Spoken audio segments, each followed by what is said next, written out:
Olá, vamos iniciar então a nossa aula tão esperada. Muito obrigada por você estar aqui hoje. Seja muito bem-vindo, muito bem-vinda para a nossa aula. Hoje tem muito conteúdo para você que quer aprender mais sobre anticoncepcionais. Bem, na aula de hoje eu vou começar fazendo um raciocínio aqui junto com você que vai ser importante para você entender o conteúdo. Então, segue aqui comigo que você realmente vai aprender. Então vai lá, pega um café, uma água, um caderno, uma caneta e vamos começar. Hoje eu quero te mostrar, além do conteúdo, um jeito muito mais prático de você aprender a farmacologia e colocar logo ela em prática. Eu vou mostrar para você a planilha, que é a ferramenta que eu costumo usar no meu treinamento, que é voltado para profissionais da saúde e pessoas que trabalham diretamente com o medicamento, né? No caso, o médico, o farmacêutico, o enfermeiro, o dentista, que são profissionais que vão prescrever ou indicar medicamentos para o paciente. Então, se você é estudante dessas profissões ou faz parte dessas profissões, já atua no mercado de trabalho, fica aqui comigo que eu tenho certeza que você vai terminar essa aula e aprender muito, porque você vai pensar de um jeito diferente depois de assistir essa aula. Isso muda o jeito de escolher o medicamento para o teu paciente. Porque assim, muitas vezes a gente tem dúvida sobre qual medicamento eu devo escolher para o paciente. Isso é normal ter dúvida, né? Porque a gente tem tanto medicamento diferente no mercado que realmente fica confuso até quando a gente não tem um método para guiar o nosso raciocínio. Eu sempre falo assim, que a escolha, a conduta, aquela decisão terapêutica lá no dia a dia profissional, a gente consegue fazer com que ela fique mais fácil de ser feita, né? A nossa escolha, a nossa decisão, a nossa conduta, quando a gente tem um raciocínio, quando a gente faz isso a partir de um método. E eu sei que a farmacologia, ela trava muita gente. E isso dificulta a vida. Mas isso só até hoje, você que está aqui, que se identificou, né? Olha, às vezes a farmacologia realmente ela trava muitos profissionais, muitos estudantes da área da saúde. Você vai ver que isso vai mudar. Bom, talvez você esteja me vendo aí pela primeira vez. Então, para quem não me conhece, o meu nome é Iane, eu sou farmacêutica de formação e eu dou aula de farmacologia já há quase 23 anos. É um prazer ser a tua mentora nesse momento. E se você gostar, eu posso ser a tua mentora depois também. Porque mais para o final dessa aula, eu vou te apresentar o meu treinamento, que eu tenho certeza que pode te ajudar e que ajuda já muitos profissionais que têm as mesmas inseguranças, as mesmas dúvidas que você. Então, vamos focar aqui na aula, vem junto comigo para que você realmente aproveite o máximo e tire o máximo de aprendizado que eu quero passar para você. Eu sempre digo assim, que o teu paciente, ele vai te achar um bom profissional se você conseguir resolver o problema de saúde dele, não é mesmo? Isso depende muito de escolher o medicamento certo, porque no final das contas, até quando a gente vai ao médico ou tem um problema de saúde, a gente quer resolver esse problema. O paciente ganha se tem o problema resolvido e você ganha se o paciente te reconhece como um bom profissional. E a gente geralmente dá muito valor quando o tratamento tira aquele problema de saúde que a gente tem, né? Então, se você está com dor, você recebe lá a prescrição, a indicação do analgésico correto, do medicamento correto, maravilha, né? Então, você vai achar aquele profissional um profissional excelente, vai voltar nesse profissional, que acaba adquirindo assim um vínculo de confiança mesmo.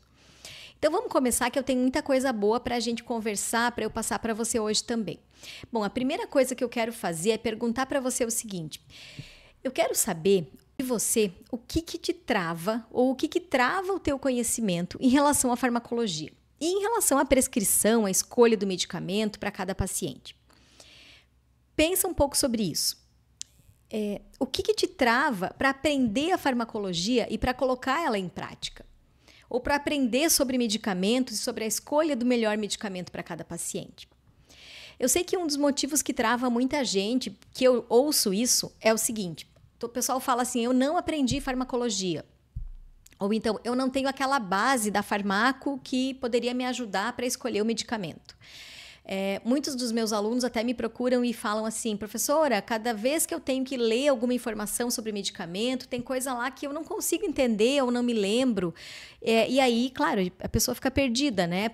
Principalmente em relação ao hormônio que a gente vai falar hoje, porque existem muitos hormônios novos hoje no mercado, não só anticoncepcionais, né? Mas se a gente for pensar para vários tipos aí de terapias com hormônios.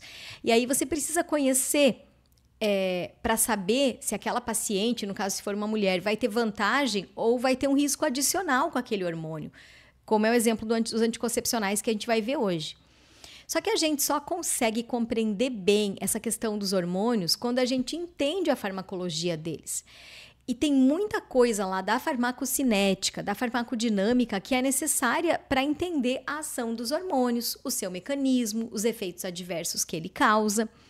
Mas aí você pode estar até pensando assim, puxa, mas então se eu não tiver essa base da cinética e da dinâmica, ou até eu tive a base, mas não consegui aprender direito, ou eu não me lembro muito do que eu aprendi faz muito tempo, né? Então, durante essa aula, eu vou fazer uma correlação com essa parte básica em alguns momentos para ajudar a refrescar a tua memória e também porque é um conhecimento que a gente precisa ter para entender sobre os hormônios. Então, se isso também te trava, agora, anota aí no teu caderno, faz uma anotação. Por quê? Porque quando a gente tem consciência do que a gente não sabe, isso ajuda a clarear o nosso pensamento. E aí, você já sabendo que você não sabe, a gente procura sanar essa dificuldade específica. Agora, quando a gente nem sabe aquilo que não sabe, né? Parece confuso, mas não é. Quando eu nem sei o que eu não sei, aí fica mais difícil, porque eu acabo fazendo muita confusão, tá? Bom, então, anotou aí? Agora eu quero te fazer uma outra pergunta. O que faz você estar aqui hoje, me ouvindo e querendo aprender mais e querer ser um profissional melhor? Porque eu tenho certeza que se você está aqui agora me ouvindo é porque você tem esse objetivo, que é de ser um profissional melhor. Se você está aqui me ouvindo agora, eu tenho certeza que você tem um diferencial. Eu já trabalho, gente, há mais de 20 anos com estudantes da área da saúde, estudantes profissionais também da área da saúde, e a gente sabe quem quer buscar algo a mais, quem tem interesse, e a gente sabe quem não tem. E, infelizmente, muitos, e a maioria, não tem tanto interesse, né? Por isso que o mercado de trabalho está aí hoje cheio de gente que faz coisa errada. Olha o tanto de erro médico, erro de prescrição, erro de dispensação, erro de administração. Olha a equipe de enfermagem aí, né? O farmacêutico também. Quantos erros aí a gente tem relacionado com medicamento? As estatísticas só aumentam ano a ano. Então, para você que está aqui agora, meus parabéns. Eu quero te dizer que você é mais do que a média. Por quê? Porque você está aqui e eu tenho certeza que você quer se diferenciar. Agora eu quero te contar o que me move. Eu vou falar para você o que me move, né? Eu perguntei para você o que te move. Pode ser que seja aprender mais, ser melhor, ser um profissional melhor, se destacar no mercado, né? Quero que você também pense no que te move, mas eu vou dizer o que me move. O que me move é ver você aqui. É saber que ainda tem gente, ainda tem profissionais, estudantes da área da saúde que querem fazer a diferença para as pessoas. Por quê? Porque tem muita gente que usa medicamento e sofre com efeito adverso, com erro com medicamento, medicamento escolhido errado, usado na dose errada, administrado de forma errada, e muita gente morre por conta disso. Isso é muito grave. Então, o que me move é uma vontade de mudar isso, de aumentar aquele número de profissionais aí que fazem a coisa certa, que escolhem um medicamento baseado na evidência científica. E eu sei que você não tem tempo de ficar pesquisando tudo na literatura, em artigo. Tem muito medicamento novo que sai, muito artigo novo, muito consenso, muita diretriz nova. E acaba mudando aí os esquemas terapêuticos, os tratamentos de muitas doenças, né? Por isso que eu tô aqui, para ajudar você a sintetizar essas informações de um jeito mais simples de entender. A melhor coisa que tem quando a gente confia em alguém, né? Quando a gente precisa, é quando a gente confia em alguém que traz informações respaldadas, confiáveis e ajudam a gente a tomar a melhor decisão, a melhor conduta com o paciente. Então, eu me proponho hoje a ser essa guia para você, essa pessoa que vai guiar você. Eu já falei que o que me move a estar aqui hoje é estar com você e querer fazer essa diferença, né? De te ajudar. Agora, pensa aí o que te move e escreve aí no teu caderninho também. Mas independente do que seja, eu tenho certeza que há algo para melhorar o mundo, né? Bom, eu acredito que você, para isso, precisa ser cada dia melhor, aprender mais sempre. E porque no fundo a gente sabe que o nosso conhecimento ele é muito limitado. A gente aprende, mas com as atualizações das informações, né? Hoje em dia, muita evolução e muito medicamento novo, a gente sabe que a gente precisa estudar sempre. E aquela forma convencional, talvez aquela que você aprendeu a farmacologia, hoje não faz mais sentido para a gente. Não faz sentido para ninguém, né? Não só para você, mas para mim também não faz mais sentido. A gente precisa aprender a farmacologia do jeito certo. E você não vai conseguir saber tudo sobre o medicamento ou saber qual é o melhor medicamento para cada paciente se você não souber essa farmacologia. Então, o jeito tradicional que a gente aprendia é aquele lá que você lembra que você aprendia lá mecanismo de ação, aí depois vai lá indicações clínicas, aí vai ver reações adversas, né, farmacocinética, tudo ali separadinho, é mais ou menos como tá lá no livro de farmacologia, nessa ordem. Mas isso às vezes faz a gente decorar aquela informação e tudo que a gente decora, uma hora a gente vai esquecer. A gente precisa aprender para usar a informação na prática profissional a partir de um raciocínio. Então, se o teu raciocínio estiver naquela lógica lá do livro, né, daqueles conteúdos todos separadinhos, igual as aulas de farmacologia tradicionais, talvez, que você teve, você pode ficar confuso lá no mercado de trabalho quando for para a prática e, às vezes, isso faz você travar, porque você acha que você não aprendeu, que você não sabe. Por quê? Porque você não fez o raciocínio mais adequado. A gente precisa fazer um raciocínio diferente, que vai da queixa do paciente, ou seja, da doença ou da queixa, pro medicamento. E não estudar só o medicamento. Então, o que eu vou ensinar hoje, usando ali a planilha, né, que é a matriz de prescrição que eu trabalho no meu treinamento, vai te mostrar esse novo jeito de aprender. E aí você vai destravar. Tá? E depois que você destrava, daí você flui, pega o jeito de entender o medicamento, né? E de entender a farmacologia e consegue aplicar na prática, tá? Bom, então agora a gente vai começar a aula. Eu vou apresentar aqui para você. Acredito que você já consiga ver aí na tela, né? A gente vai começar a falar um pouquinho dos anticoncepcionais orais na prática clínica. Já me apresentei, a gente já conversou um pouquinho, né? Eu quero primeiro dizer que eu tenho aqui um canal no YouTube e um canal no Instagram, né? Para quem não conhece, vai lá, se inscreve. Eu sempre coloco lá postagens, vídeos, então aproveita para seguir. E vamos para a aula, né? Deixa eu colocar um ponteirinho. E vamos começar. Bom, veja que eu já trago num contexto diferente. A gente tem que ir da queixa para a farmacologia. Então, eu trouxe 2 casos clínicos. A gente não vai conseguir, talvez, resolver os 2. A gente vai resolver um deles, né? Para não se alongar tanto, a aula não ficar tão cansativa. Mas eu vou ler os 2 casos aqui para você. Então, o caso número 1, eu trouxe uma paciente feminina, 28 anos, que quer iniciar o uso de anticoncepcional oral. Na história clínica, essa paciente relata não ter problema de saúde e ela deseja começar um anticoncepcional para prevenir a gravidez. Ela não tem histórico de doença crônica, não fuma e faz exames de rotina com frequência. Então, sabe aquela paciente bem boa, bem bonitinha, né? Então, a gente não tem comorbidade, é uma paciente que dá para prescrever aí, indicar um anticoncepcional bem legal. O caso 2 é um caso diferente, já é uma paciente feminina, 38 anos, né? Atenção à idade aqui. Ela quer também iniciar um anticoncepcional oral para não engravidar e ela conta para você que ela tem histórico de enxaqueca. E a mãe dela teve já uma trombose venosa profunda quando tinha 45 anos, a mãe dela. Essa paciente aqui de 38 anos, que tem enxaqueca, fuma cerca de 10 cigarros por dia e ela está acima do peso. Bem, então são dois casos aí, um bem diferente do outro, né? No primeiro a gente vê uma paciente padrão, paciente bonitinha, sem comorbidade, e aqui a gente já tem um histórico de enxaqueca, a questão da trombose venosa profunda da mãe, não da paciente, né? Da mãe, mas a paciente é tabagista e acima do peso. Então vamos ver. Nesse caso aqui, que é um caso um pouco mais complexo, porque tem algumas comorbidades aí, o que é contraindicação, o que não é, e se realmente ela poderia usar um anticoncepcional oral ou não, né? Tá? Então, eu quero passar para você agora o que você vai aprender hoje. Então, esses aqui são os objetivos da nossa aula. Bom, você vai conhecer os tipos de anticoncepcionais orais, as pílulas combinadas e aquelas apenas com progestágeno. Lembra que o foco da nossa aula é anticoncepcionais orais.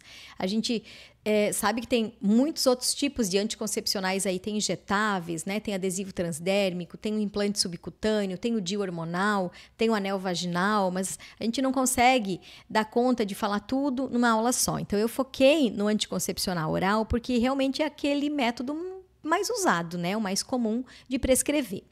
Tá? Então, você vai conhecer os tipos, inclusive os novos, né? Os que entraram mais recentemente no mercado. Vai aprender a avaliar a eficácia e segurança dos anticoncepcionais orais. Olha que aqui eu já negritei as palavrinhas-chave aqui que eu vou estar falando durante a aula, né? Vai aprender a avaliar também aplicabilidade posológica e acesso. Olha, são 4 coisinhas aqui que você vai ver que importam demais para você pegar aquele raciocínio que eu falei que é interessante, que é legal de ter para escolher o melhor medicamento para cada paciente. Você também vai conhecer o treinamento que eu tenho, ciência terapêutica, né? Eu vou te apresentar mais daqui a pouco, depois que a gente fizer essa aula. E nesse treinamento é que eu trabalho esses critérios aqui, que vão te dar aquele raciocínio para você poder ter uma conduta mais segura, mais adequada, né, para o teu paciente. E a gente vai também aplicar na prática os conhecimentos adquiridos, porque a gente vai pegar um desses casos clínicos aí que a gente leu agora e a gente vai lá na matriz da prescrição fazer a planilha. Eu vou mostrar para vocês aqui na hora o preenchimento dessa planilha, como é que eu faço no meu treinamento. Tá legal? E assim, ó, bem importante, ao final da aula eu vou dar a dica de como que você pode ter acesso a esse material em PDF. Então, eu vou dar para você as planilhas preenchidas dos 2 casos clínicos. Talvez não dê tempo de eu fazer os 2 aqui, mostrar os 2, mas eu vou disponibilizar as 2 planilhas em PDF para você. E aí, gente, se você entender essa planilha, essa matriz de prescrição, você vai ver que você vai conseguir atender qualquer paciente aí que tenha indicação, no caso, né, de usar um anticoncepcional oral, hormonal, e também aqueles que não têm, tá? Então, fica até o final, que no final eu vou te dar uma dica do que você tem que fazer para você ter acesso a esse PDF das planilhas, tá? Das matrizes de prescrição. Beleza, vamos lá. Bom, primeira coisa isso eu também trabalho no meu treinamento, é o seguinte: você, enquanto prescritor, você precisa ter o olhar de prescritor. Sabe aquele olhar integral? Porque não adianta você só saber o medicamento, tá? Então, se você ficar focado só no produto, no medicamento, você não vai conseguir relacionar, integrar esse conhecimento com o conhecimento da clínica e da paciente, tá? Então, esse olhar do prescritor é uma outra ferramenta, é uma das ferramentas que eu uso no meu treinamento, que faz você entender e integrar essas informações. Por quê? Porque, veja só, o olhar do prescritor ele tem 4 quadrantes, né? Veja que eu dividi esse olhar em 4, né? 2 deles, esses 2 que estão mais acima, tem a ver com o paciente que eu estou atendendo. E esses 2 que estão aqui abaixo têm a ver comigo, com eu, profissional, você no caso, né? Você enquanto profissional. E como é que você faz para integrar esses conhecimentos aqui? Então, eu vou falar um pouquinho agora de cada um para você entender o que é esse olhar do prescritor. Quando você atende uma mulher que vem com uma queixa, né? Olha, eu não quero engravidar, eu quero um anticoncepcional, o que você me sugere? Né? Aí vem a paciente, vem com uma queixa, você vai investigar se tem alguma contraindicação aí, você vai fazer uma anamnese ali com ela, né? Claro, vai investigar e ela de repente vai te dizer, não, igual ao primeiro caso nosso ali daquela paciente de 28 anos, né? Ela não tinha nenhuma comorbidade, uma paciente que faz os exames de rotina, muito tranquila. Enquanto que a nossa segunda paciente não, uma paciente que tem histórico de enxaqueca, já tem histórico familiar de trombose, ela é fumante, ela está acima do peso. Então, a segunda paciente é muito diferente da primeira. Então, como é que você tem que analisar isso, né? Então, eu digo assim, que nesse olhar, um dos E's, eu falo assim que esse olhar do prescritor tem 4 E's. Tem o E do ecossistema clínico, o outro E é da expectativa do paciente, o outro E é da experiência clínica, que daí é do profissional, e o outro é da evidência científica. Tá? Então, o E do ecossistema clínico tem a ver com a clínica da paciente. Ou seja, qual é a parte, como é que está a parte biológica dela? Como é que está a parte psicológica? Como é que é a questão socioeconômica? Ela pode comprar um anticoncepcional de 80, 100 reais ou não? Ela depende lá do anticoncepcional que está disponível no SUS. Né? Então, a gente tem que saber isso, por exemplo, que tem a ver aqui com o ecossistema. Como é que essa paciente vive, onde é que ela está inserida. E com a clínica, principalmente. A comorbidade, né? Tudo isso entra aqui. Bom, quando a paciente vem para você, que é profissional da saúde ali, fazer uma queixa, né, pedir uma orientação, ela tem uma expectativa, inclusive, do atendimento que você vai fazer. Por quê? Porque ela tem preferências, ela tem valores, ela tem preocupações. Então, essa expectativa do paciente é onde você vai avaliar a necessidade dela, ou o que ela espera daquele atendimento. Isso você pode fazer com perguntas e... de preferência, né, claro, poder levar isso em conta. Leva em conta as preocupações dela, os valores dela, as preferências dela, tá? Para poder fazer com que ela também crie um vínculo de confiança contigo. O outro E, que tem a ver com o profissional daí, tem a ver com a experiência clínica. É a habilidade clínica que você tem ou já desenvolveu na tua vida profissional, que está relacionada com o teu conhecimento, com a tua habilidade de comunicação, de poder extrair os dados do paciente e a individualização no tratamento. Você consegue individualizar tratamento? Analisar cada paciente conforme a necessidade que ele tem? Veja que a primeira coisa que eu falei foi conhecimento. Conhecimento você tem que ter sempre. E você tem que estar sempre estudando, se atualizando, para que esse conhecimento não fique ultrapassado. E também o último E, o quarto E, é esse conhecimento aprofundado, né, que também está na habilidade clínica, mas esse conhecimento aprofundado tem a ver com a evidência científica. Esse E da evidência. A gente precisa usar a evidência científica, por quê? Porque você, enquanto profissional, você tem uma responsabilidade técnica e legal perante o que você está fazendo com o paciente. Seja escolher um medicamento, né, ou qualquer outra coisa, tá? Então, você precisa tomar a tua decisão em cima da evidência científica, para que depois você não sofra, por exemplo, uma denúncia, um processo, né, por conta, muitas vezes, de algo errado que acontece, um erro. Erro do profissional, né, que pode estar relacionado com o medicamento, é diferente de ter uma reação adversa que está descrita lá na bula. A reação adversa está lá, ela é previsível, com doses normais. O erro relacionado ao processo de uso do medicamento pode ser um erro de prescrição, um erro de dispensação, um erro de administração, tem a ver com você enquanto profissional, com a tua responsabilidade legal perante o que você está fazendo, né, e perante o teu conselho profissional também, tá? E perante o que você está fazendo com o paciente. Então, quando a gente analisa esses 4 E's aqui do olhar do prescritor, a gente consegue ter uma visão mais sistêmica, uma visão do todo. E aí você consegue, inclusive, ter uma ideia do quanto é importante você não só estudar sempre e usar a evidência científica na tua prática profissional, quanto também ter noção da clínica da paciente, ouvir essa paciente e levar em conta as expectativas dela, tá? Então, vamos seguindo aqui, né? Já apresentei o olhar do prescritor aqui para você. E a gente vai tentar agora captar esse aqui. Eu estou seguindo contigo exatamente passo a passo que eu sigo lá no meu treinamento, tá? Então, a gente faz a análise do olhar do prescritor, a gente primeiro mostra um caso clínico, né? Estabelece ali qual é a queixa, o que eu preciso fazer. Então, o assunto aqui é anticoncepção. Depois, a gente faz um outro passo, que é estabelecer objetivo terapêutico. Isso aqui eu sempre faço. Por quê? Porque é a primeira coisa que você tem que fazer antes de pensar lá no medicamento que você vai, talvez, prescrever ou indicar. tá? Objetivo terapêutico é algo que a gente tem que fazer antes. Por quê? Porque ele vai guiar na minha escolha. É ele que vai me guiar. Tá? Então, essa paciente, ela vem... Qual é o objetivo que eu tenho enquanto profissional? O meu objetivo em relação a prescrever um anticoncepcional para essa paciente?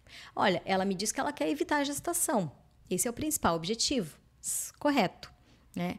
Mas será que ela não tem uma doença de base? Será que ela não tem... Como é que é o fluxo de sangramento dela? Ela tem ciclos regulares? Ou ela tem ciclos não, né, irregulares? Ela tem ou já teve alguma dessas doenças? Uma síndrome de ovário policístico, uma dismenorreia, uma endometriose? Ela já usou anticoncepcional oral antes ou é a primeira vez? Então, tudo isso também você tem que conhecer.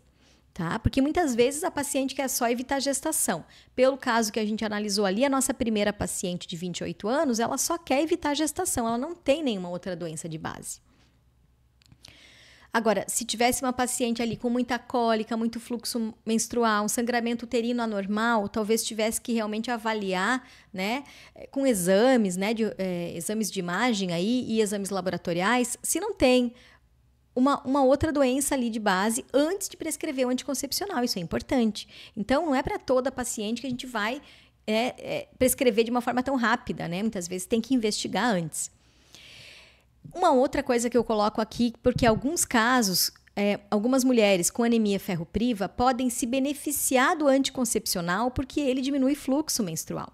Então, ele diminui a intensidade do fluxo. Então, nesse caso aí, é importante levar em conta, né? Se essa paciente, de repente, tem ali uma síndrome de intestino irritável, uma doença celíaca, ela faz uma hipovitaminose, ela faz uma anemia pela dificuldade na absorção intestinal ali do ferro, é interessante, muitas vezes, usar um anticoncepcional, claro, no caso dela também querer evitar a gestação, né?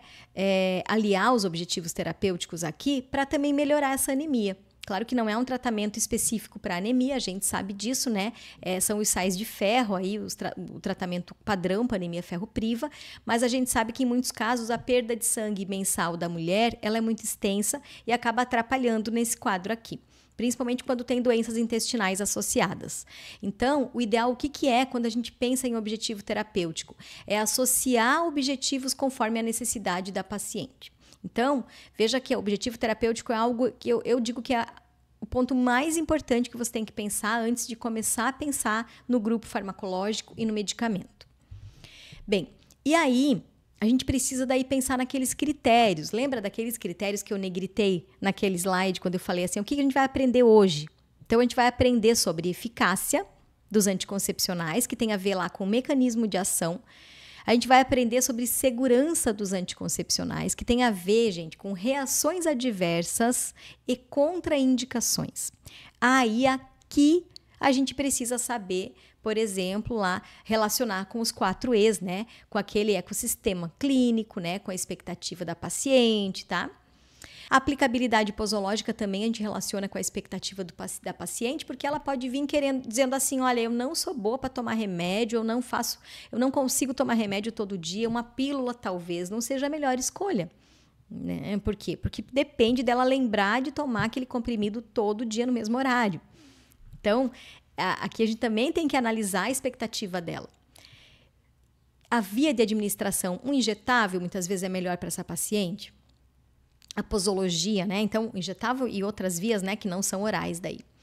E a questão do acesso. Então, esses são os 4 critérios. Eu chamo de critérios ESAC, E-S-A-C, né? C de custo ou acesso. Então, esses critérios aqui, a gente tem que levar em consideração sempre. Toda vez que você prescrever um medicamento, tem que levar em consideração esses 4 critérios. E aí eu trabalho condição clínica por condição clínica dentro do treinamento, né? Antibiótico, analgesia, cardiovascular, lá uma hipertensão, uso de medicamentos na mulher, né? Em gestação, na criança, né? Na pediatria, para a gente analisar todos esses critérios em cada doença. Bom, vamos lá. Vamos para os tipos de anticoncepcionais orais. O que a gente tem? Pílula combinada, a gente tem vários tipos, mas a mais comum é a monofásica, né? Então, eu coloquei aqui, ó, primeira escolha. Pílula combinada monofásica é aquela que tem uma quantidade só de cada derivado de hormônio dentro de todas as pílulas. Já a pílula combinada bifásica ou trifásica, ela é chamada multifásica, né? Porque tem mais de uma. E significa o quê? Que o derivado da progesterona e do estrogênio tem concentrações diferentes conforme a pílula. Então, é aquela cartela que a paciente tem que começar no dia 1 e seguir. Dia 2, dia 3, dia 4, cada dia tomar o comprimidinho relacionado àquele dia, né? Correto em relação àquele dia lá, tá? Em relação ao ciclo dela. Mas é segunda escolha, porque eles... isso aqui existe mais para tentar simular a fisiologia, né? Aqueles picos lá de progesterona, estradiol que a gente faz, mas no final das contas, a gente coloca a monofásica como primeira escolha e não a bifásica e a trifásica, porque para muitas pacientes, a bifásica e a trifásica, elas podem fazer aquele sangramento de escape. Então, talvez eles não são, assim, indicados para toda paciente, né? Primeira linha mesmo é monofásica. E aquela pílula que é só de progesterona, que a gente também chama de mini pílula, que nós vamos falar também hoje, né? Uma das indicações mais conhecidas dela é na amamentação, tá? Por quê? Porque na amamentação a mulher já produz a prolactina e a prolactina inibe a ovulação. Só que, para garantir, é como se a gente usasse ali também a pílula de progesterona. Por quê? Para poder associar, então, ao aumento da prolactina, né, que induz a anovulação, a indução da não ovulação, mais um progestágeno, que na verdade a mini pílula, ela deixa ovular. Só que ela faz com que o útero não fique tão propício à fecundação, né? Então, ela faz um efeito mais local mesmo. Mas vamos seguir aqui. Existem outros anticoncepcionais, a gente não vai falar de todos hoje, né? O nosso objetivo é falar dos orais, mas existem aí os injetáveis só com progestágeno, o injetável combinado, né? O injetável só com progestágeno é aquele trimestral, com acetato de medroxiprogesterona. O injetável combinado é aquele mensal. Tem também adesivo transdérmico e anel vaginal. Tem o DIU de cobre e o DIU com levonorgestrel, o DIU hormonal, e tem ali o Implanon, né, o implante subcutâneo, tá? Então, tem várias outras formas, vias de administração, forma farmacêutica aí, de acordo com a necessidade da paciente e com o perfil de risco, né, também. Então, aqui a gente vai olhar eficácia, se ela é eficaz, segurança, conforme o perfil de risco da paciente. Aqui vai olhar a aplicabilidade posológica, conforme a via de administração e a posologia, né, mais adequada para cada caso. E a questão do acesso, porque aqui, por exemplo, tem métodos mais caros e outros mais baratos, né? Tem alguns que tem no SUS e outros não tem no SUS.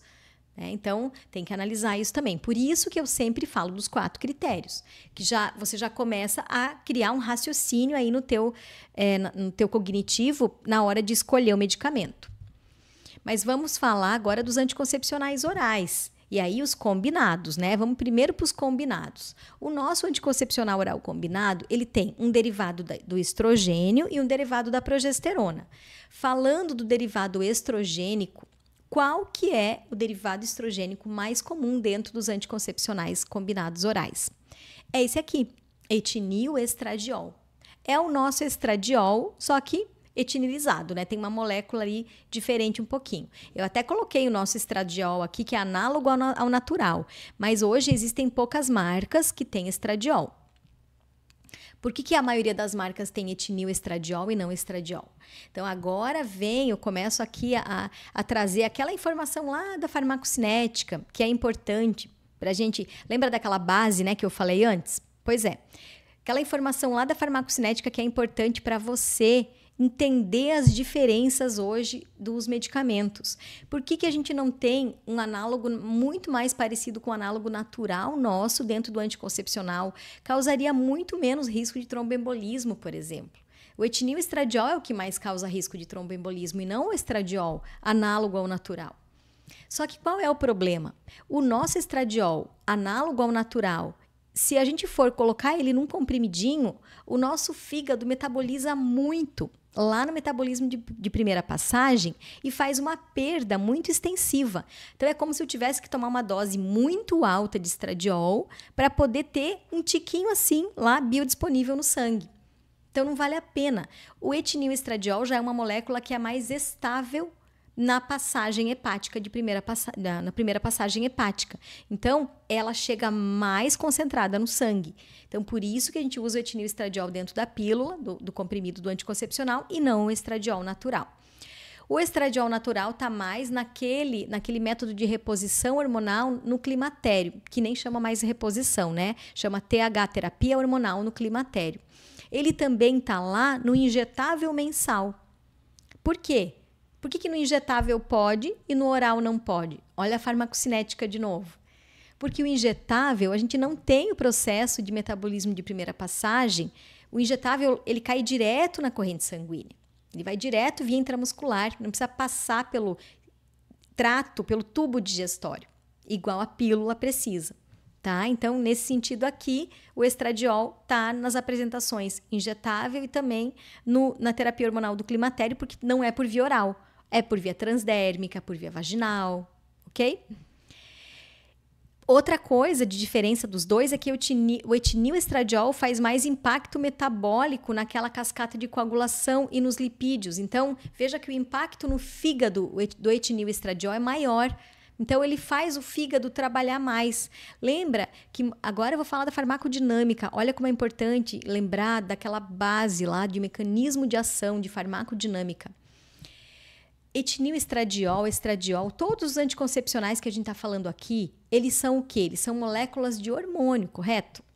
A molécula de hormônio, o que acontece com ela? Para ela chegar na célula e fazer efeito, o receptor dela não está por fora da célula, na membrana, está dentro do núcleo. Então, hormônios são moléculas que têm receptores intracelulares. E o hormônio muda a transcrição gênica das células. Então, como o etinil estradiol ele usa muito o fígado, o que ele faz lá no hepatócito? Ele manda uma mensagem assim para o hepatócito: olha só, eu preciso mais de você para metabolizar. Só que ele entra na célula, no hepatócito, e vai lá interferir na transcrição gênica de algumas coisas, como, por exemplo, dos fatores lá de coagulação, lá da cascata de coagulação. Ele diz assim, ó, pode produzir mais aí, porque ele usa muito o fígado, e o fígado acaba tendo impacto nisso e começa a trabalhar mais, produzindo muitas coisas que o fígado mesmo faz, inclusive os lipídios. Então, ele manda também aumentar a síntese de VLDL, LDL, por isso que muitas vezes o anticoncepcional combinado, ele faz uma diferença lá no lipidograma da paciente. Assim como aquela paciente que tem tendência a ter um tromboembolismo, ela pode vir a desencadear com o tempo de uso, né? E dependendo da dose aí do etinil estradiol. Por quê? Porque o etinil estradiol, com o tempo, ele começa a entrar lá no hepatócito e mandar o hepatócito aumentar a síntese de proteína da cascata de coagulação, porque ele é um hormônio, ele tem receptor lá no núcleo. Claro que a ideia não é ele agir no fígado, ele tem que agir lá na célula do ovário, né? Nos órgãos sexuais e não no fígado. Mas ele impacta o fígado, porque o fígado precisa metabolizar essa molécula. Essa molécula não é fácil de metabolizar, certo? Então, olha só que aqui a gente já explicou muita coisa dos efeitos adversos aí do anticoncepcional combinado por conta da farmacodinâmica. Por isso que eu digo que ter a base da farmacologia é muito importante. Agora, o que é essa história de anticoncepcional de alta dosagem, média dosagem e baixa dosagem? O que determina isso? Olha só, eu até fiz esse esqueminha aqui que eu acho que facilita um pouco. Essas dosagens, essa classificação em baixa, média e alta dosagem do anticoncepcional, ela tem a ver com essa molécula aqui, etinil estradiol. Então, é o derivado do estrogênio que vai determinar se o anticoncepcional é de baixa dosagem, ou de média dosagem, ou de alta dosagem. Certo? Não é o derivado da progesterona, é o derivado do estrogênio. Então, a gente considera hoje baixa dosagem aquelas pílulas que têm uma quantidade de etinil estradiol menor do que 30 microgramas por pílula. Média dosagem, 30 a 35 é a média dosagem. Então, baixa dosagem 20, 15, média dosagem 30, 35 e alta dosagem 50. Ainda existe, tá? Ainda tem comprimidos aí anticoncepcionais combinados 50 microgramas de etinil-estradiol é muita coisa, muita coisa. Hoje em dia, com o número de apresentações, o número de marcas que a gente tem ali do etinil-estradiol mais o derivado da progesterona, com 30 microgramas por comprimido, não tem mais argumento, a gente não tem mais respaldo de usar 50 microgramas de etinil-estradiol, tá? Então, hoje ou é baixa ou é média dosagem, que é o mais seguro. Então, as mulheres não deveriam mais usar, os profissionais não deveriam mais prescrever anticoncepcionais de alta dosagem, tá? Eles têm um risco muito aumentado de fazer esse impacto metabólico aqui. E daí pode levar, sim, a paciente a ter um evento tromboembólico no futuro, porque às vezes ela tem tendência, né? Às vezes ela, igual a nossa paciente número 2, aí o caso clínico que eu apresentei antes, né? Uma paciente já com 38 anos, é fumante, tem um histórico familiar de tromboembolismo venoso, né? Da sua mãe.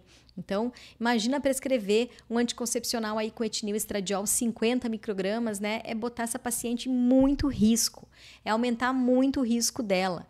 Eu baixo a segurança. Lembra dos 4 critérios?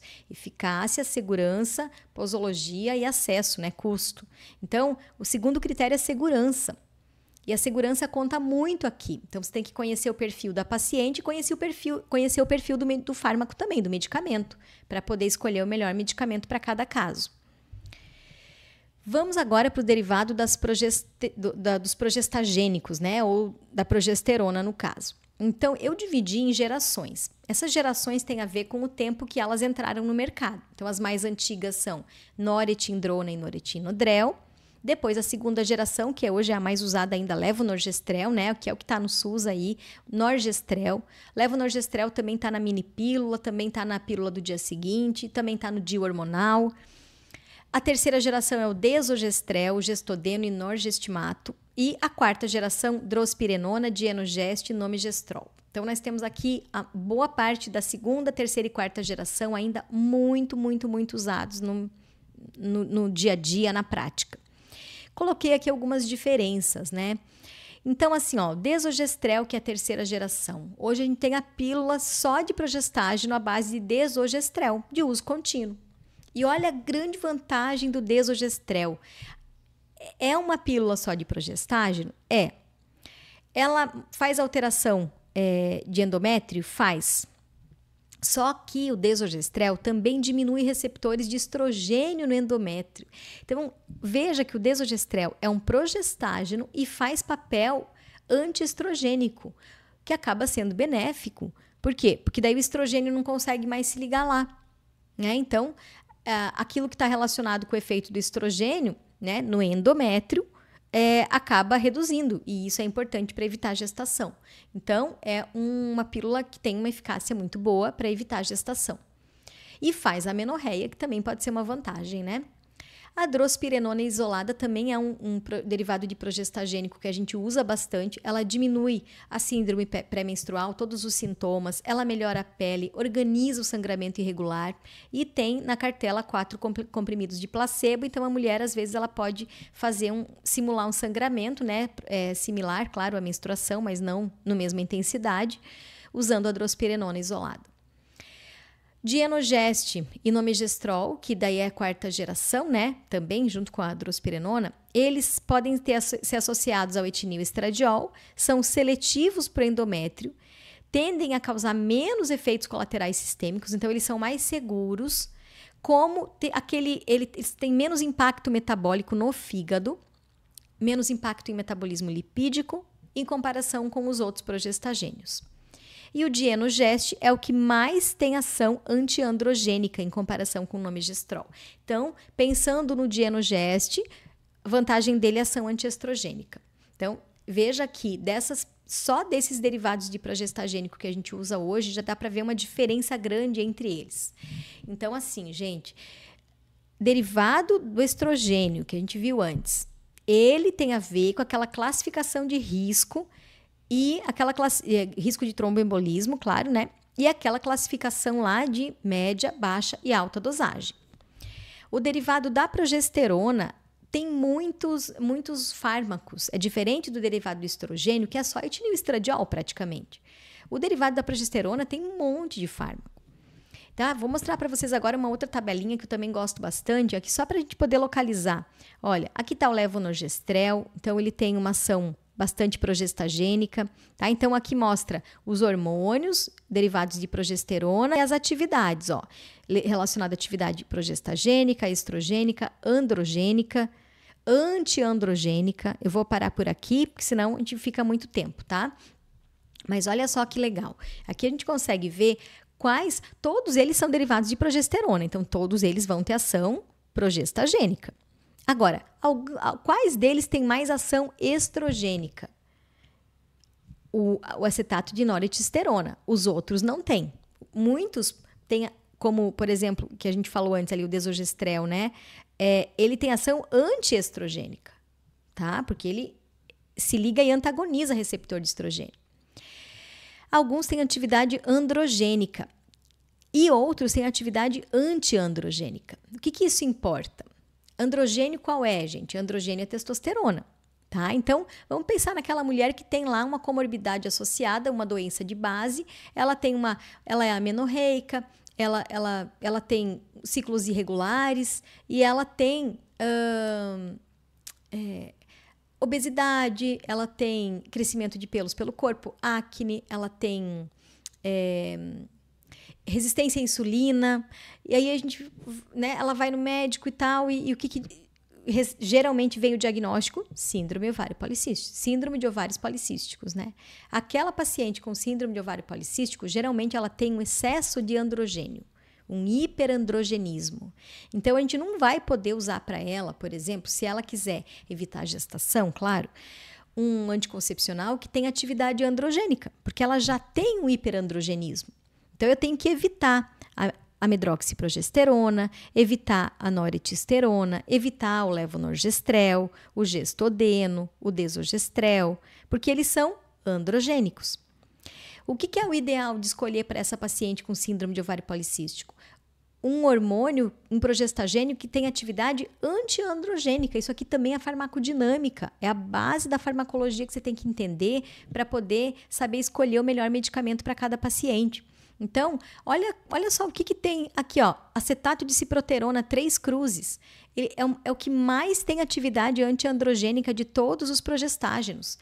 É o Diane, o Selene, né, as marcas conhecidas aí, que são realmente usados não para qualquer anticoncepção. Eu quero um anticoncepcional porque eu não quero engravidar. Não é Diane e Selene as primeiras escolhas, né? Que é a ciproterona mais etinil-estradiol. A ciproterona e o etinil-estradiol a gente vai usar para quê? Quando eu preciso ter um anticoncepcional com efeito antiandrogênico. Por exemplo, na paciente que tem síndrome de ovário policístico. Só que hoje o consenso lá mostra que nem é primeira escolha. Por quê? Porque o etinil-estradiol aqui é 35 microgramas. Então, é uma média dosagem aí, um pouquinho, né? 35 microgramas. Aí, a primeira escolha é o quê? Drospirenona mais etinil-estradiol. Olha, a drospirenona também é antiandrogênica, só que um pouquinho menos. Mas tem uma cruz aqui, tá? Então, ela também é antiandrogênica. Primeira escolha, drospirenona mais etinil-estradiol, 30 microgramas para paciente com síndrome de ovário policístico que precise fazer anticoncepção. Segunda escolha, acetato de ciproterona mais etinil-estradiol, tá? E o Dienogest também tem ação antiandrogênica, também é legal, né, para usar para aquela paciente que tem síndrome de ovário policístico. Olha quanta informação a gente pega de uma tabelinha, né, que mostra aí as atividades. Isso é farmacodinâmica. Vamos seguir na nossa aula. Eu trouxe aqui só para ilustrar os tipos de anticoncepcionais, coloquei aqui algumas marcas, a composição, dosagem, né? Quantos comprimidos tem em cada cartela e se ele é monofásico, multifásico. Então a gente tem só o Claira, né? Que é uma marca aí, hoje que está no mercado, que tem o estradiol mais o Dienogest e é multifásico. Veja que ele tem mais de uma concentração de cada componente, né? Aqui estão as de média e alta dosagem, então 50 microgramas de etinil-estradiol, né? Muito alta. Olha o Diane e Selene aqui, 35 microgramas de etinil-estradiol mais a ciproterona. E aqui tudo, etinil-estradiol, 30 microgramas mais um derivado da progesterona. E os de baixa dosagem, que o etinil-estradiol cai para 20 microgramas mais um derivado da progesterona. Tá? Então, veja como que a gente consegue aí começar a diferenciar e classificar os anticoncepcionais. aquela salada de fruta, né, que estava antes tudo misturado, a gente começa a organizar as informações. Então, vamos falar um pouquinho mais específico sobre a eficácia dos anticoncepcionais, que tem a ver com mecanismo de ação, né, e a eficácia prática mesmo. Isso aqui eu trouxe, essa esqueminha aqui é da OMS, é um material de 2015, se não me engano, um material até antigo, mas ainda bastante atual, que ele mostra que todos os métodos contraceptivos e aqui essa seta mostra do menos eficaz para o mais eficaz. Veja que o anticoncepcional está aqui, ó. Ele está digamos assim, na faixa do que é mais eficaz, né? A gente tem o injetável, o anticoncepcional oral, o adesivo transdérmico, o anel vaginal e o diafragma, que só não são mais eficazes do que o DIU. DIU de cobre, o implante hormonal, DIU hormonal e os métodos permanentes, que são aqueles de esterilização mesmo, né? Ou é vasectomia ou é a laqueadura. Então, o anticoncepcional oral tem uma eficácia bastante grande. Ok? E depois aqui os métodos de barreira, né? E outros métodos que são menos eficazes, aí a gente acaba muitas vezes usando só de forma complementar. Bom, se a gente for pensar em mecanismo de ação, o que a gente tem, né? A gente tem aqui, por exemplo, o ciclo ovariano, a formação do folículo ovariano, desde o crescimento do folículo primário até aqui a formação de um óvulo, e se não tem espermatozoide aqui, esse óvulo vai degenerar, ele vai evoluir e vai formar um corpo lúteo, né? Aqui os hormônios que vêm da hipófise, da regulação da hipófise, que é o LH e o FSH. Aqui os hormônios que são produzidos pelas células dos ovários, né? O estrogênio e a progesterona. E aqui, simulando mais ou menos o papel lá do endométrio, né? Do ciclo uterino. Então, aqui a gente tem uma descamação, aqui a gente tem o endométrio crescendo novamente e aqui outra descamação. Então, e cada fase, né? No decorrer aqui, digamos, metade do ciclo, 14 dias, tem um pico aí do LH, onde o óvulo está prontinho, né? E a menstruação, que é lá no final do ciclo, 28º dia, onde tem a descamação do útero. Então, só para a gente relembrar um pouquinho aqui, né, dessa fisiologia, lembrando que o progestagênio vai inibir o pico pré-ovulatório do LH, que é esse daqui, né, por isso que tem aqui um pico aqui, digamos assim, o progestagênio faz isso, né, também o derivado da progesterona faz espessamento do muco cervical, efeito antiproliferativo do endométrio e altera a secreção e a peristalse, né, das tubas, então dificultando aqui que o espermatozoide ultrapasse os locais. E o estrogênio vai inibir o pico do FSH, que também está aqui, né? O FSH é o hormônio folículo estimulante, então ele está mais atuando nessa parte do ciclo para maturar esse folículo, para formar o óvulo, né? O estrogênio também estabiliza o endométrio e potencializa a ação da progesterona por meio do aumento do receptor da progesterona intracelular. Veja que esses receptores são dentro da célula, como eu falei antes. E essa última função do estrogênio também possibilita a redução da dose do progestágeno na formulação combinada. Tá? Então, um ajuda o outro, né? Tudo isso para quê? Para inibir esses picos aqui e para inibir a ovulação. E muitas vezes, a gente sabe que tem uma vantagem, né, de diminuir essa descamação aqui. Em relação à segurança, reações adversas e contraindicações. Sempre que você pensar em segurança, pensa isso. Reações adversas que a paciente pode ter e contraindicações que ela pode ter. Tá? Então, reações adversas das pílulas têm a ver com cada derivado do estrogênio e derivado da progesterona. Então, veja que algumas reações adversas são específicas dos estrogênios e outras específicas dos progestágenos. Então, vamos imaginar assim, ó, vamos ver primeiro o que é o que, né? Então, o estrogênio lá, que é o etinilestradiol na maioria das vezes, o que ele vai causar dentro da pílula combinada? A náusea, o vômito, aquela reação gástrica, que é comum muitas vezes. Dor nas mamas, mastalgia, né? A cefaleia é o estrogênio que faz. Irritabilidade, às vezes. Edema, que é mais a longo prazo, né, com uso mais continuado, cloasmas também mais a longo prazo, alteração de resposta sexual, diminuição da libido por causa do próprio ressecamento vaginal, né, então isso também é mais a longo prazo. E o derivado da progesterona, tontura, fadiga, aumento do apetite, aumento de peso, que muitas vezes ainda não tem o mecanismo tão bem elucidado, mas a gente sabe que o derivado da progesterona pode fazer isso. Ele faz acne e aumento da oleosidade da pele, né? Ah, mas o anticoncepcional não ajuda a melhorar a pele. Pois é, a gente tem alguns anticoncepcionais que ajudam a melhorar a pele porque fazem um efeito lá antiandrogênico, né? Inibem o androgênio. Agora, alguns deles aumentam essa oleosidade. Tá? Então, o levonorgestrel, por exemplo, ele tem efeito androgênico. Lembra lá daquela tabela? Todos os que têm efeito androgênico, eles vão aumentar a oleosidade da pele e fazer acne. Agora, os antiandrogênicos, não. Tá? Então, se a mulher já tem pele oleosa e acne, quer um método, um anticoncepcional, tem que avaliar qual é o melhor progestágeno para ela. E a alteração no padrão de sangramento, geralmente para menos, né? Tá? Então, veja aqui, eu vou dar um exemplo aqui só para a gente poder contextualizar. Se, de repente, uma paciente começa a usar um anticoncepcional combinado, né? E começa lá com muita náusea, vômito, e fica um mês assim, primeira cartela ficou assim, segunda cartela não passou, terceira também não, foi na reavaliação, e de repente o profissional de saúde resolveu trocar esse anticoncepcional por outro combinado com menor quantidade de estrogênio. Olha, é uma coisa que pode ser feita. Talvez a quantidade de estrogênio esteja influenciando nessa náusea e nesse vômito, né? Mas também, talvez não resolva. Talvez tenha que trocar por uma pílula só de progestágeno, porque daí você elimina esse efeito aqui. Cefaleia, a mesma coisa. Pode primeiro diminuir esse estrogênio, né? Botar o de baixa dosagem, por exemplo, e não o de média. Eles diminuem esses efeitos adversos. Mas talvez essa paciente aí ela tenha uma sensibilidade maior ao estrogênio. E realmente, mesmo com baixa dosagem, continua tendo esses efeitos. Ou com a baixa dosagem, ela começa com sangramento de escape e também não é legal. Então, às vezes tem que ir para aquela pílula só de progestágeno quando a paciente tem esses efeitos adversos e realmente ela não tolera, ok? Coloquei também aqui o risco de trombose, que é uma reação adversa, ela tá lá na bula descrita, né? E geralmente ela está associada ao efeito do estrogênio, eu só fiz uma abreviatura aqui, mas é o etinil-estradiol. Então, é o etinil-estradiol que é o maior vilão em relação ao risco de trombose no anticoncepcional.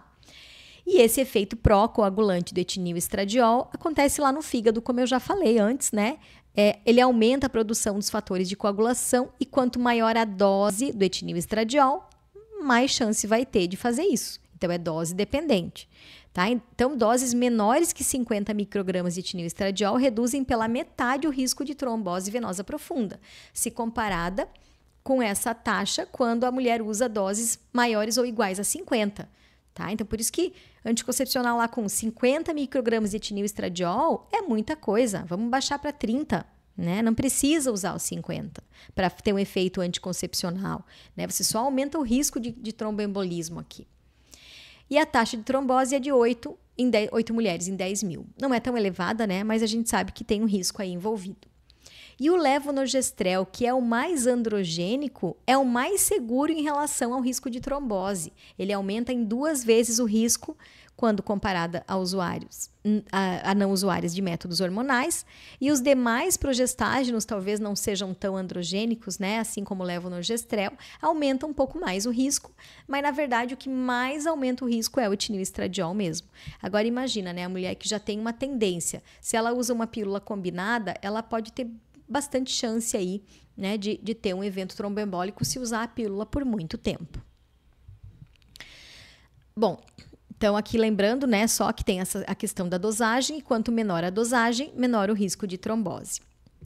Em relação agora, a gente falou de reações adversas, agora vamos falar de contraindicações.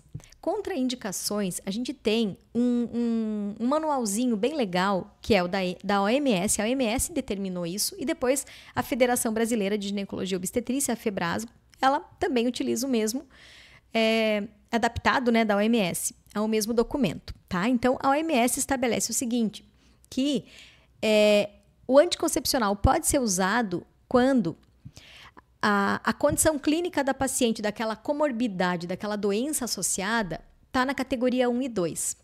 Então, o método pode ser usado. Agora, aquela paciente que tem alguma condição clínica lá que está no 3 e no 4, não usar. Proibido, tá? Sendo que 4 é aquela contraindicação absoluta, certo? E o 3 é uma contraindicação relativa, mas às vezes não vale a pena prescrever ou indicar. Então, só para a gente poder entender, né? Quais são as contraindicações absolutas de que não pode usar pílula combinada?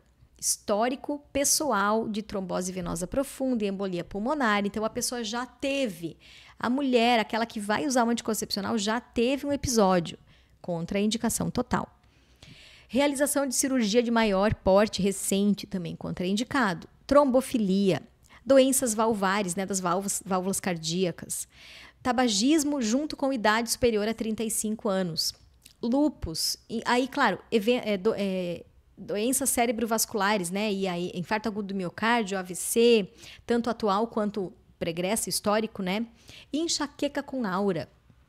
Lembra que uma paciente nossa tinha enxaqueca, né? A gente não estava lá no caso clínico se tinha aura ou não, mas ela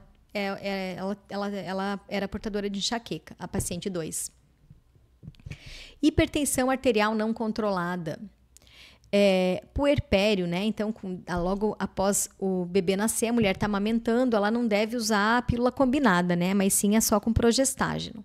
Histórico de câncer de mama, porque o câncer de mama muitas vezes é estrogênio dependente, então não pode usar o combinado.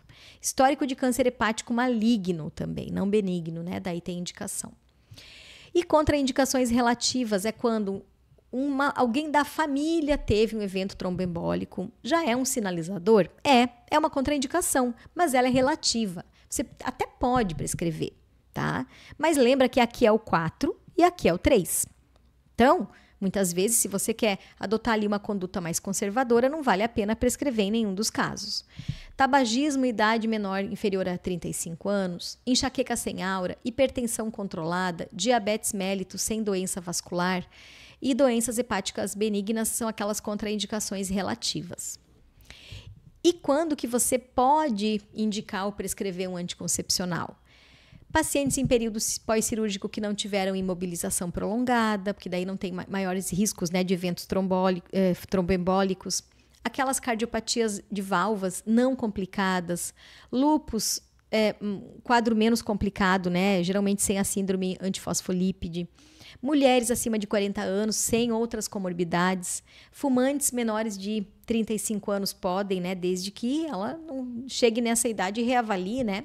Enxaqueca sem aura, puerpério depois dos 6 meses, diabetes sem complicações, obesidade sem fator de risco para doença cardiovascular e tromboembólica, histórico só familiar de câncer de mama e não pessoal, histórico pessoal, ou seja, a usuária, né, do anticoncepcional teve um tumor benigno, qualquer tumor benigno não tem contraindicação nenhuma de anticoncepcional, histórico familiar de doença tromboembólica cardiovascular, então pode usar, varize, cisto de ovário, mioma, na verdade aqui usa até para tratar, né?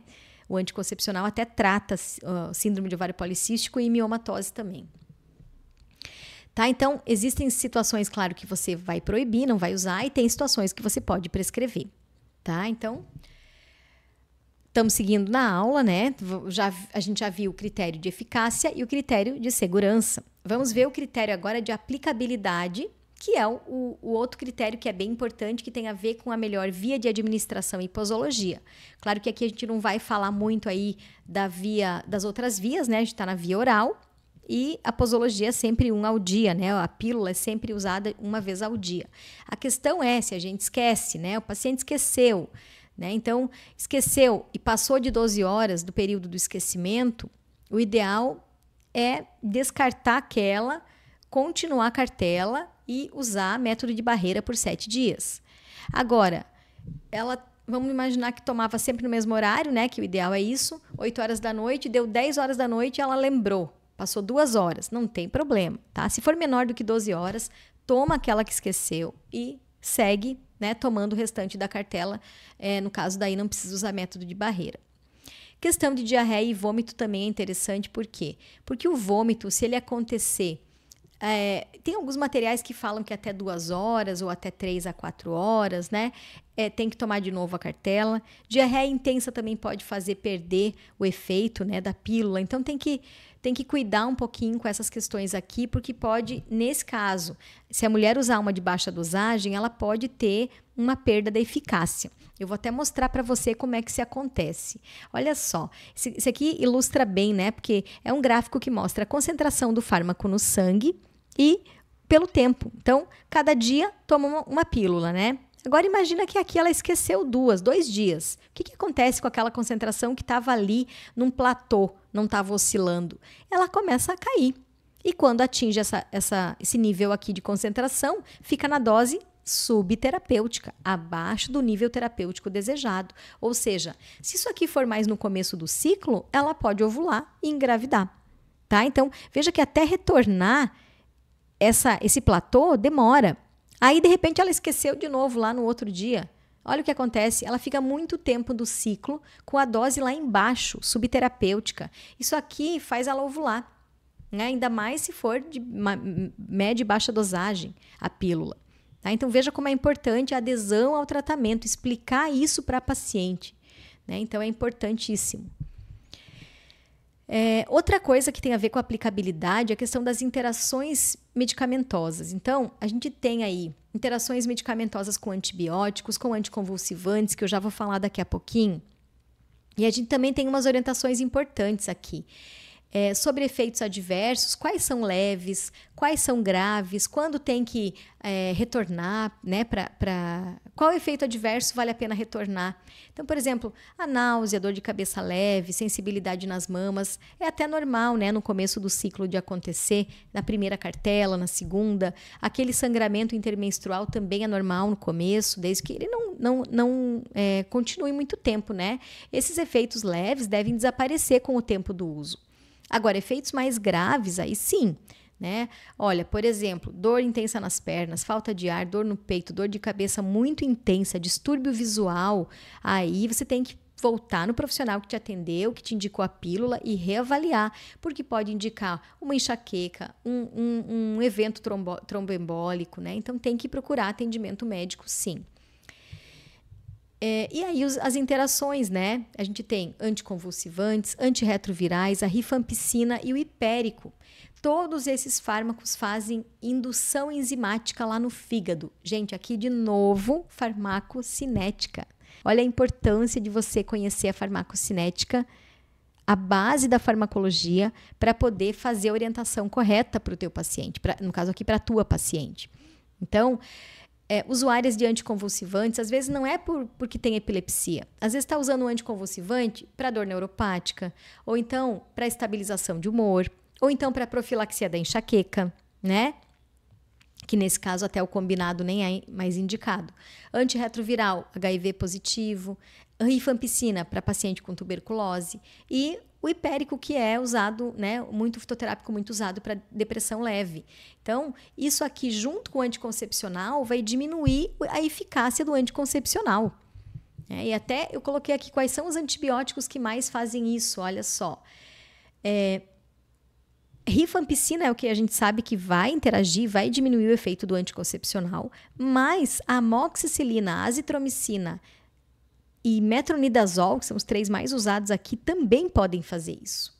Tá? Então, cuidado, né? Então, às vezes a paciente está usando esses antibióticos aqui, está usando o anticoncepcional, esse antibiótico para fazer algum tratamento mais pontual, né? Uma infecção, e muitas vezes acontece de engravidar, porque às vezes o anticoncepcional de baixa dosagem, né? E o anticoncepcional fez uma diarreia, mudou a microbiota, né? E aí a microbiota é importante para poder ajudar na metabolização do fármaco e, na verdade, diminuir o efeito, tá? E outras coisas que a gente precisa também orientar a paciente quando você atende ela é cessar tabagismo, né? Adotar práticas alimentares saudáveis, importância da atividade física regular, mudança, quando for mudança de método, né? Também cuidar para evitar aqueles períodos desprotegidos. Muitas mulheres engravidam justamente quando vão trocar de método. Então, cuidado, né? Aqui, às vezes, é que mora o perigo. E a suspensão do uso também sempre com orientação, né? E o retorno da fertilidade, ele é momentâneo. Suspender o uso da pílula, logo já pode, retorna a fertilidade e pode engravidar.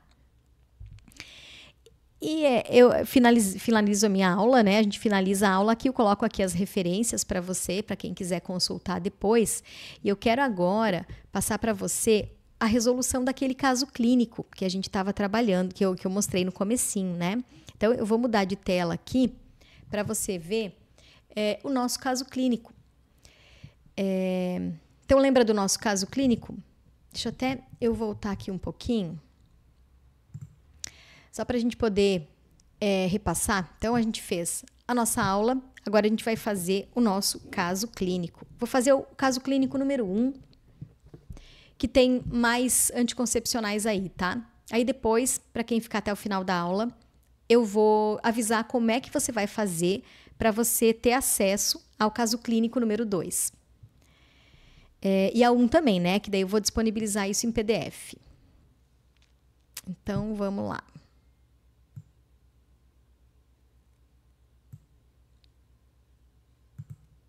Agora você já consegue ver, então, a matriz, né? Bom, então aqui a gente tem a nossa paciente, né? De 28 anos, ela quer iniciar o uso do anticoncepcional oral. A história clínica, a paciente relata não ter problemas de saúde e deseja começar um anticoncepcional para prevenir a gravidez. Ela não tem histórico de doença crônica, não fuma, faz exames de rotina com frequência. E eu coloquei assim, ó, trabalhe com a hipótese diagnóstica de uso de anticoncepcional para evitar gestação em pacientes sem comorbidade. Então, esse aqui é o teu direcionamento. Veja aqui, eu esqueci de explicar para você a matriz da prescrição. Essa aqui é a ferramenta que eu uso no curso, tá? Então, no meu treinamento, você vai ter uma aula de farmacologia e depois a matriz. Essa matriz, ela tem passo a passo, são 7 passos que eu explico lá. Ela traz a definição do problema, ela traz um caso clínico e uma definição de problema. Aí depois ela traz a necessidade de uso de medicamentos, se sim ou não, aqui sim, né? Ela traz o objetivo terapêutico, lembra que a gente falou bastante lá no começo da aula? E ela traz agora essas colunas, onde a gente vai colocar todas as informações da farmacologia, o que é mais importante para você poder escolher o melhor medicamento para cada paciente. Então, ela traz o grupo farmacológico, eficácia e risco de cada grupo, eficácia, um critério, risco ou segurança, né, o outro critério. Ela traz um lugar para colocar os medicamentos de cada grupo, a aplicabilidade, que é a posologia de cada grupo, e o custo ou acesso, né? Se está no SUS, se não está no SUS.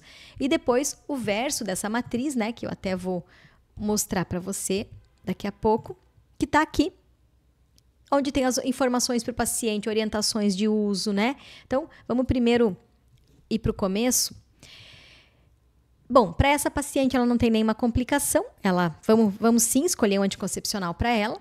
E vamos pensar em evitar a gestação, que é o que ela não quer, e sem causar um risco adicional para ela, né? Então, é um anticoncepcional que ajude ela nesse sentido aqui.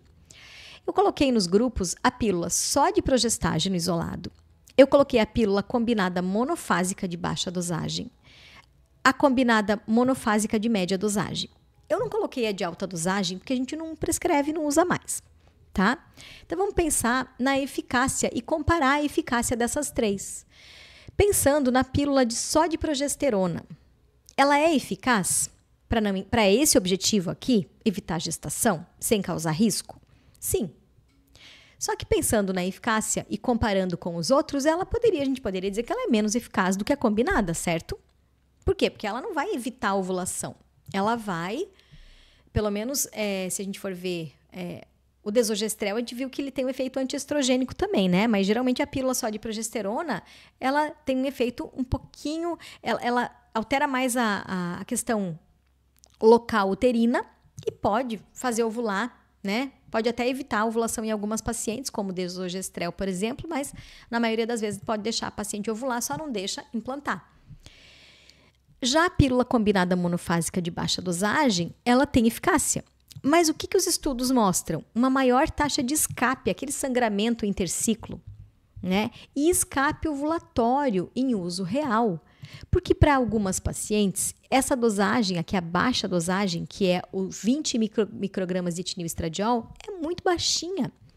Então, é melhor indicado para mulheres com mais sensibilidade ao estrogênio, ou seja, aquela que, com a média dosagem, ela começa a ter cefaleia, náusea, mastalgia, aquelas reações adversas do estrogênio. Então, para elas, a gente vai colocar a baixa dosagem, ok? E a média dosagem é a que tem eficácia aqui, né? E também uma segurança legal. Em relação ao risco agora ou à segurança, a pílula só de progesterona, ela tem um risco baixo. Enquanto que a pílula combinada de baixa dosagem também tem um risco baixo. E a média dosagem, já coloquei um risco intermediário, né? Pensando que o risco aumenta conforme aumenta a dosagem do etinil estradiol. Até coloquei aqui, ó, quais são as principais reações adversas para a gente lembrar, se for pensada a pílula só de progesterona, ó, PG progesterona, aumento do apetite, aumento do peso, acne, aumento da oleosidade da pele, para lembrar. A pílula combinada baixa dosagem, o etinil estradiol pode fazer mastalgia, cefaleia, náusea, vômito, e a progesterona, a mesma coisa que eu falei ali em cima, né? E aqui, idem, né? Lembrando que a média dosagem apresenta um risco maior de tromboembolismo em comparação com a baixa dosagem. Bom, aí coloquei os nomes dos medicamentos, então, pensando no nome do fármaco, não da marca, né? Pílula só de progestágeno, coloquei desogestrel e drospirenona, aqui estão as dosagens.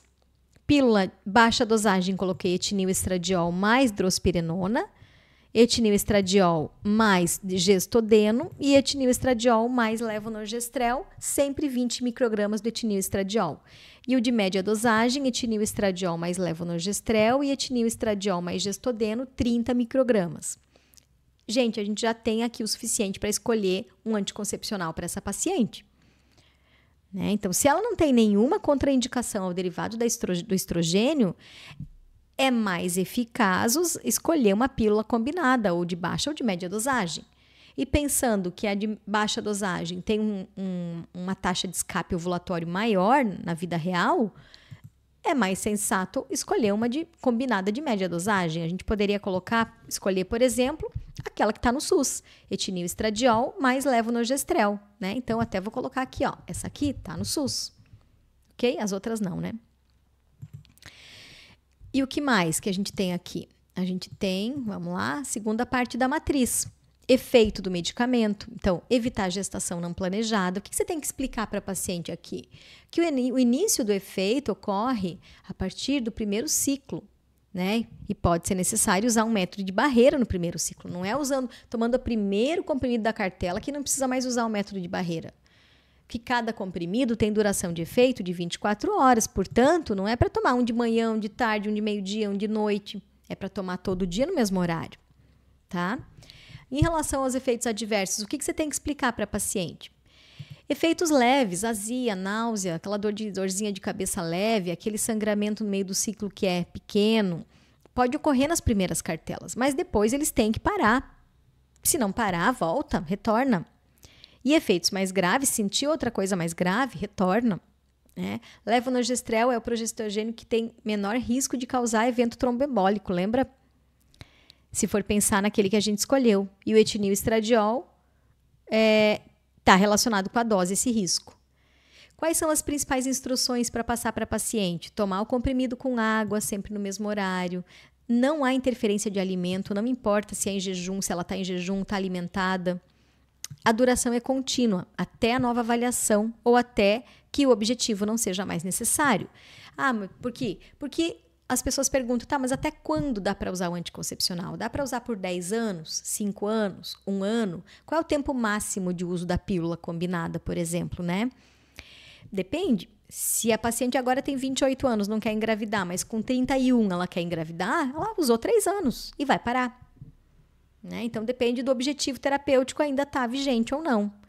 Agora, ela não quer engravidar. De repente, tem que reavaliar, porque pode ser que 3, 4 anos depois do início do uso do anticoncepcional, ela começa a entrar no critério de risco. Vamos imaginar que ela está usando pílula e dali 3 anos ela começa com hipertensão arterial, né? Que não pode às vezes ter nada a ver com a pílula. Mas aí já contraindica o derivado do estrogênio aí na combinada. Certo? Então, tem que reavaliar sempre essa paciente. Aqui também é legal falar da questão do esquecimento, né? Como a gente já explicou. se há diarreia, se há vômito. E procurar sempre o profissional de saúde antes de suspender sozinha o uso do medicamento. Medidas não farmacológicas, aquelas que a gente falou, dieta, exercício, evitar tabagismo. E eu botei aqui um monitoramento em 3 meses. Tá? Então, essa é a matriz da prescrição, que é a ferramenta que eu uso bastante no treinamento, né? Que é justamente para você poder treinar, aplicar as informações da farmacologia de uma forma mais prática, que é a partir do paciente e da condição clínica e da queixa do paciente, ok? Então, vamos retornar aqui. Então, veja que a gente já conseguiu resolver o caso clínico. E aí, daqui a pouco eu vou falar para você como fazer para você ter acesso a essa matriz da prescrição do caso 1 e do caso 2 preenchida. Bom, eu sei que a gente já falou bastante coisa, né? Tem bastante informação aí para você gravar. E eu quero te mostrar agora um pouco do meu treinamento. Então, eu vou de novo projetar aqui para a gente continuar falando um pouquinho. Porque no meu treinamento, você vai aprender o quê? É um treinamento da ciência terapêutica, né? E esse treinamento vai te dar mais segurança para prescrever, para dispensar e para administrar o medicamento certo para cada paciente. Veja o que você já aprendeu hoje, até aqui. Né? Se a gente for pensar nesse tempo de aula agora. Você já aprendeu muito sobre a farmacologia, aquele conhecimento lá da farmacologia básica, o que é mais importante. Porque eu não trago para você naquela ordem do livro, né? Naquela ordem que você aprendeu lá naquela farmacologia tradicional, né, da faculdade. Eu trago para você de um jeito mais aplicado. E é desse jeito que você precisa aprender. Porque aí você vai lembrar na hora de atender o paciente. Tá? Então, é isso que tem no treinamento. Essa base da farmacologia de um jeito mais aplicado na prática. E sempre respaldado, baseado em evidência científica. Porque é isso que vai te dar segurança de não fazer um erro e não tomar um processo, uma denúncia depois. Tá? É essa evidência científica que você precisa conhecer enquanto profissional de saúde. E não sair por aí prescrevendo, indicando aquilo que você já viu fazer na prática. Porque o que você já viu fazer na prática não está garantido que está dentro da evidência. Né? Tanto que a gente vê tanto erro na prática. Se você começar a imitar por aí os outros profissionais, que você não tem essa base de evidência na tua prática, o que você usa na tua prática é a conduta do colega que você já viu fazendo e você acha que está certo porque nunca deu nada, a gente não pode, né, se respaldar nisso. Por quê? Porque daqui a pouco acontece alguma coisa e a paciente que você atende tem algum problema e você está lá sendo acusado por erro, né, associado a medicamento. Tá? Então, isso é um problema muito sério. E eu vou mostrar para você agora o treinamento que eu tenho. Eu tenho um treinamento que é o treinamento Ciência Terapêutica, onde eu ensino esse método todo que você viu até aqui. Eu ensino você a aplicar os critérios, eficácia, segurança, aplicabilidade posológica e custo, acesso. Eu ensino você a aplicar esses critérios num passo a passo, em 7 passos, para cada doença. Só que esse treinamento aqui ele vai te ensinar esse método, que é importante você ter no raciocínio, né? Sistematizar esse raciocínio desse jeito para atender qualquer condição clínica, qualquer paciente. Então, esse treinamento aqui te ensina o método para prescrever de um jeito prático, usando farmacologia, usando evidência científica. Esse treinamento tem um pouco mais de 20 aulas aí, tem 21 aulas, tá? E eu tenho também um outro treinamento da farmacologia básica, que eu chamei de dose de ataque, que é quando eu te dou uma dose de ataque de farmacologia, que é justamente aquela dose que você precisa, é rápido, o efeito é rápido, não demora, porque é justamente o conhecimento que você precisa para aprender de vez aquela farmacologia básica e poder aplicar na tua prática. Aqui tem mais aulas, porque as aulas são mais divididas, elas são mais curtinhas. E aí acabou que o número de aulas aumentou um pouquinho, mas a carga horária é muito parecida, é por volta de 30 horas cada treinamento. Aí, claro que os treinamentos não tem só as aulas, né? Tem um monte de material em PDF que a gente disponibiliza para os alunos e que os alunos gostam bastante. Os treinamentos têm certificação, cada treinamento tem um certificado diferente. E eu vou mostrar para você esses treinamentos agora. tá? Então, deixa eu só mudar de tela aqui, que eu vou mostrar para você. Aqui eu acho que você já consegue ver que a gente está na tela do treinamento, né? Então, deixa eu abrir aqui. Aqui a gente tem o treinamento Ciência Terapêutica, tem os módulos, ó, comece aqui, conhecendo o método, eficácia e segurança. Aí veja que eu começo já a trabalhar os critérios e outro módulo Mão na Massa, que é para aplicar na prática e treinar. Então, vou só entrar aqui num módulo só para você ter uma ideia. A gente tem aqui várias aulas. Geralmente as aulas às vezes tem parte 1 e parte 2, né? Então, vamos ver se eu consigo achar uma aqui.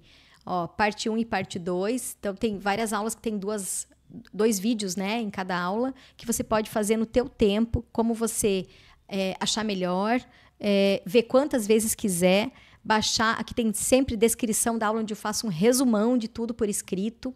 Material em PDF, muitas aulas têm material em PDF também, aqui parte 1, parte 2. Então, esse é o treinamento Ciência Terapêutica, onde você vai aprender o método. Agora, eu vou te mostrar o treinamento Dose de Ataque, que é o treinamento que você vai aprender a farmacologia básica. Tem 41 conteúdos, né? Um pouquinho mais. E esse treinamento ele tem vários módulos, né? Então, tipos diferentes de medicamentos, a farmacocinética, a farmacodinâmica, as evidências científicas do dia a dia, como usar, onde buscar informação sobre medicamento. Tá? Então, só para mostrar um módulo para você aí, ó, eu tenho aqui aulas sobre absorção de medicamentos, o que é mais importante. Tenho sobre distribuição, aqui vem toda a farmacocinética básica, né, de um jeito bem aplicado. Deixa eu ver se eu pego um outro módulo. Aqui é a farmacodinâmica, então eu também tenho várias aulas de farmacodinâmica e que eu consigo mostrar para vocês assim algo mais aplicado na prática. Aqui um pouquinho sobre a parte mais de pensamento crítico, né, que eu gosto que os alunos sempre desenvolvam, assim, ó, o que é medicina baseada em evidência? Por que tem tanto medicamento, por exemplo, dentro do mesmo grupo farmacológico? Né? Será que os prazóis, omeprazol, lansoprazol, esomeprazol, tanto prazol para quê? Né?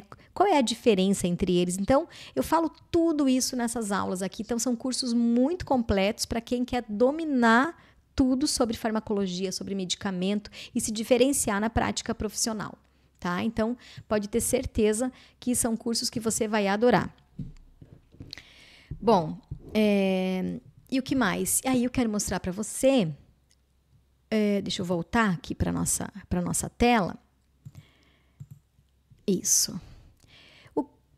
O que significa ter tudo isso, né? Porque você vai aprender tudo isso, vai poder aplicar na prática, e eu vou te falar agora quanto eu cobro por esses cursos aqui, porque são cursos que têm muitas aulas, né? Tem um material de extrema qualidade. Cada curso desse é esse valor aqui, né? Então, 12 vezes de R$ 40,99. Cada curso tem esse valor. Totaliza aí 12 vezes de 81, se for comprar os dois cursos, né? Dá um total de R$ 792 à vista, se a gente for somar, né, o valor à vista, ou 12 vezes de R$ 81,98 parcelado, tá? Agora, para você que está aqui agora, até o final dessa aula, que chegou até aqui, está interessado, quer aprender mais, quer se diferenciar, gostou do método, gostou da metodologia, quer algo diferente, né? Não o mais do mesmo que a gente vê por aí, eu faço uma condição especial. E essa condição especial baixa praticamente R$200 aí de desconto. Então, de 792 por 597 à vista, ou 12 vezes de R$ 61,84. Então, é um valor bem acessível. Só que hoje eu pensei assim, para essa turma que vai começar, eu quero fazer algo a mais. Eu quero que essa turma realmente tenha uma motivação maior de começar. Porque eu sei que esse valor pode ser acessível, mas ainda eu quero que seja mais acessível ainda para outras pessoas que não conseguem pagar esse valor. Né? Para você não ter aquela desculpa, puxa, mas está muito caro para o meu bolso. Eu vou te dar mais desconto ainda, mais 20% de desconto nesse valor. Então, olha, esse valor é imperdível. É uma condição que você não vai achar de novo, porque o valor desses cursos eles são individuais, são valores individuais.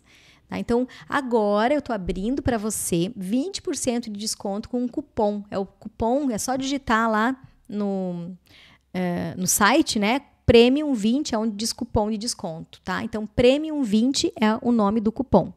Marca aí, anota aí para você ir lá e digitar. Então, você vai pagar com esse cupom 12 vezes de R$ 49,47. Então, gente, é menos de R$ 1,65 por dia. É muito pouco para você poder assistir essas aulas, praticar e se diferenciar no mercado. Todo o conteúdo sobre prescrição e farmacologia, do jeito que eu apresentei aqui. Né? Então, você não vai achar mais essa condição que eu estou fazendo especialmente para essa turma que está assistindo essa aula de anticoncepcionais.